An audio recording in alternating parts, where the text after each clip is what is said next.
Woo! What a time to be alive, fellow Star Wars fans. The tragedy. Okay, well, I've got 7 things I want to share about this episode. The first is the pre-title sequence. Cute. I mean, that was just super cute to see that relationship between Din Djarin and Grogu, and they've got it good, and it's cute, and after the title sequence, everything changes. Like, it's literally, the cuteness was there, check, moving totally on. It's a very different episode after that because they get to Tython, and we have that really cool scene to see Grogu at first not really connecting and then tapping in to this force beacon, putting out this force signal or whatever it is. It's really cool. And it's also, I think it's really great that Din Djarin cannot penetrate this force field or whatever it is.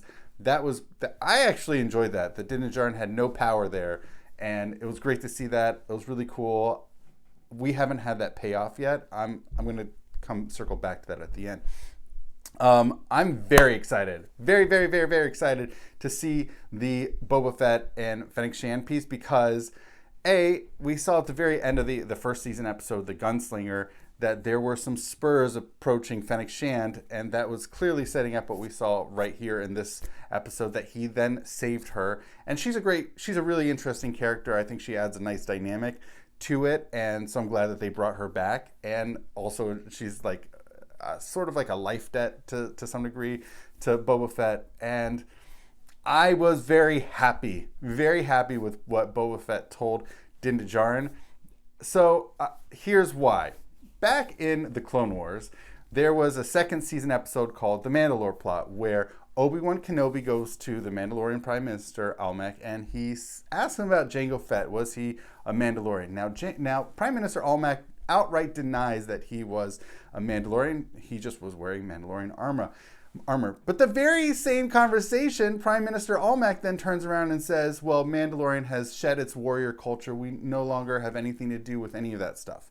Meanwhile, in the very same episode, we find out that Prime Minister Almec has communications with Pre Vizsla and knows what's going on with Death Watch. So he outright lies about that. Maybe he's either lying or just outright wrong about Jango Fett. And this episode justifies my take on this episode. Prime Minister Almec is not the most trustworthy person in Star Wars, nor should we trust him on Jango Fett. So I was very excited to find out this episode that Jango Fett was a foundling. So he was a Mandalorian of sorts, which is really, for me, exciting to hear on screen coming from Boba Fett, not Prime Minister Almec. Definitely much more trustworthy. All right. We also have the stormtroopers on the ships coming out. That was pretty interesting, sort of those troop ships. I thought it reminded me a lot of what we see at the outset of The Force Awakens with the First Order storm trooper sort of ships, the trooper ships.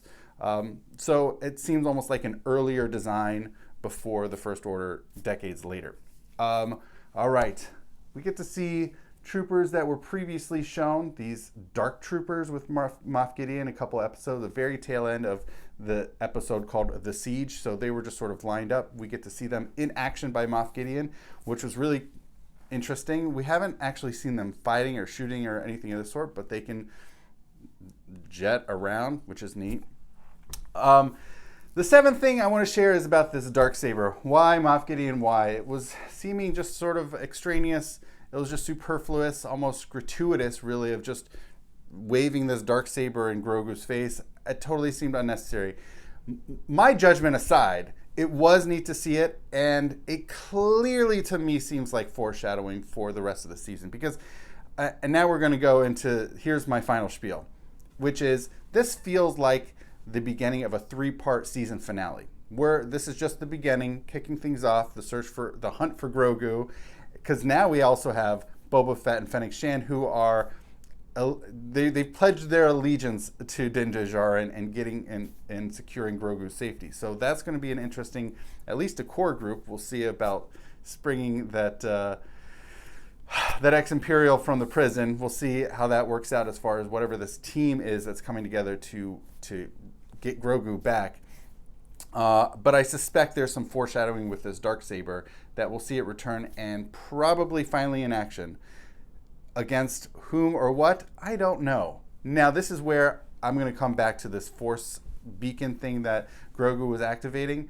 I am really hoping for a payoff. Hopefully in the final episode of the second season that some Jedi will answer and or be able to track down Grogu, and maybe that Jedi will face off against Moff Gideon with the Darksaber. That's a guess, a wild speculation, but there's definitely heavy foreshadowing going on in this episode, and I'm very excited for this ride that we're going to get. This looks like this first out of a 3-part season finale setup, so it's an exciting time to be alive as a Star Wars fan. Thank you so much for watching. Hit like, subscribe, and may the Force be with you.